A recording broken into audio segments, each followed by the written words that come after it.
माडाच्या संदर्भात नाराजी अजून देखील कायम आहे. रामराजे निंबाळकर यांनी नाराजी बोलून दाखवली आहे. माडाच्या संदर्भामध्ये जरूर त्या ठिकाणी बैठक होती.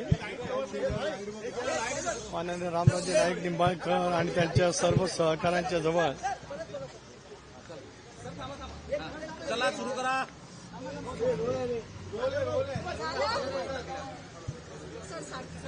माडाच्या संदर्भामध्ये आज जरूर त्या ठिकाणी चर्चा होती.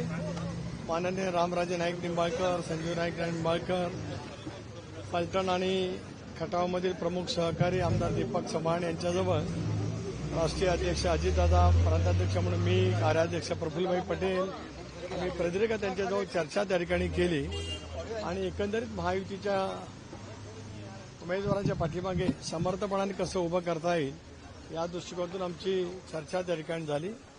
देवेंद्रजींच्याजवळ या संदर्भामध्ये सुद्धा संपर्क त्या ठिकाणी झाला. मला विश्वास आहे की 1-2 दिवसात हे सारळ त्या ठिकाणी सुरळीत होईल. इतर जागांच्या बाबतीमध्ये सुद्धा आज आम्ही चर्चा करतो आहोत. वेगवेगळ्या लोकसभा मतदारसंघातला सुद्धा आम्ही आढावा घेतला. इलेक्शन कॅम्पेन या संदर्भामध्ये सुद्धा आम्ही काही पदाधिकाऱ्यांची बैठक मुंबईमध्ये त्या ठिकाणी बोलवलेली आहे आणि एकंदरीत 3ऱ्या टप्प्याचं नोटिफिकेशन आज निघालं. त्यामुळे त्या टप्प्यामध्ये येणाऱ्या बऱ्याचशा ज्या लोकसभा निवडणुका आम्ही लढतो आहोत त्याचा त्या ठिकाणी अंतर्भाव आहे. या सगळ्याचं नियोजन करण्यासाठी त्या ठिकाणी ती बैठक होती.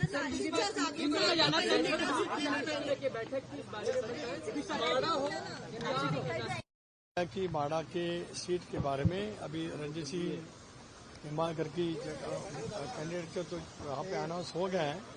हमारे वरिष्ठ नेता रामराजे नाईक निंबाळकर, आमदार दीपक चव्हाण, संजीव जी निंबाळकर और हमारे सारे साथी फलटन और मान खटाव के वहाँ पे आए थे. खुद हमारे राष्ट्रीय अध्यक्ष अजित दादा, कार्याध्यक्ष प्रफुल्ल भाई, स्वयं भाई, उनके साथ प्रदीर्घ हमने वहाँ पे चर्चा की. मुझे लगता है कि 1-2 दिन में वहाँ पर जो कुछ कैंपेनिंग है वो हो जाएगा. नासिक के बारे में हमने आपस में बात की है.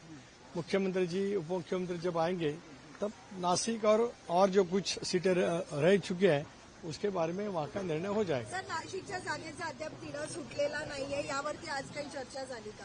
आज आमच्या अंतर्गत काही चर्चा त्या ठिकाणी जरूर झालेली आहे. यापूर्वी सुद्धा आदरणीय अमितभाई शाह यांच्या उपस्थितीमध्ये चर्चा त्या ठिकाणी झालेली होती. मला असं वाटतं आज उपमुख्यमंत्री दौऱ्यावरती आहेत, मुख्यमंत्री सुद्धा आज उपलब्ध नाहीत. 1-2 दिवसात या विषयावरती बसून पूर्णपणाचा निर्णय त्या ठिकाणी होईल. इतरही जागांच्या वरती काय उमेदवार घोषित करायचे आहेत महायुतीचे, भारतीय जनता पक्षाचे असतील किंवा शिवसेनेचे असतील, त्या पक्षाचे नेते त्या संदर्भातला निर्णय घेतील. धन्यवाद.